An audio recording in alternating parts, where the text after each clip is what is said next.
Mr. White's case was dismissed after trial because he has no basis for a restraining order that put you out of your home.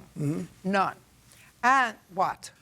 Could you check the date on that restraining order? Because I believe it might be different than what Mr. White told you. And that would probably put it a little closer to the time of the window getting broke, which was the reason It had why nothing to do with the window. the anger didn't have anything to do with the window? No. It had nothing to... Listen to me. I'm not re-litigating the issue of the restraining order. Another judge has already done that and tossed it. I understand Which that. means that there was no basis for the temporary restraining order, even after I read this whole tome about his ailments. The judge found that there was no basis to have put the plaintiff out of his home. Now, there are two questions. One, whether you had anything to do with this restraining order.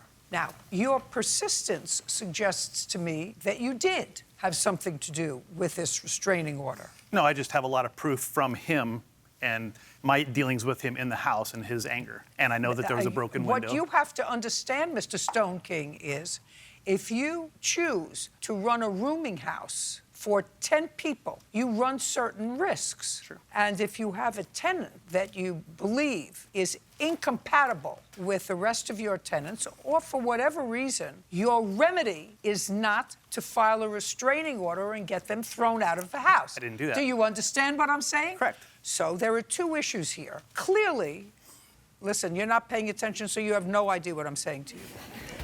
Clearly, Mr. White, based upon what he said to me and what he probably told the judge and what he wrote here, has certain both physical and emotional issues, and he felt that those were exacerbated by the plaintiff's behavior. So he didn't do this maliciously. He did it because he felt as if he would be better off if he wasn't there. But you're the landlord, you see. So I'm dismissing the case against Mr. White. You're the landlord. If you conspired with him instead of going through an eviction process, but went through a protective order process, then I'm going to find against you. Sure. Do you understand? I understand. Now, so those are the issues. He had a perfect right, based upon what was in his mind and his issues and his interaction with the plaintiff, to believe that he had a basis to go in and file a protective order. So now I'm going to ask you a couple of questions. Mr. White. Yeah. Did you, at any time between, let's say, April 1st and April 9th, when you filed for this protective order, within that week, have discussions with Mr. Stone King? I did not. I believe there was one time that I told him about the things that were happening, and in the sake of peace, I tried to just stay in my room. So he did not instruct you, give you any guidance on filing for this protective order, is my question.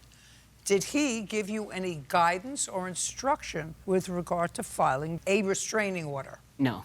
Now, you tell me, sir, that you have evidence to the contrary. Yes. That Mr. Listen to me carefully. Don't give me a whole bunch of papers that I'm not going to read. I want to see your evidence that Mr. Stone King Yes. importuned, suggested sometime prior to April 9th, Mr. White to file for a protective order excluding you from the house. Evidence of that. Yes. Don't say anything, just show me, but don't give me a whole bunch of papers for me to go through. Can I explain it? No, My I want to evidence read is it. what he told me. I want to read it.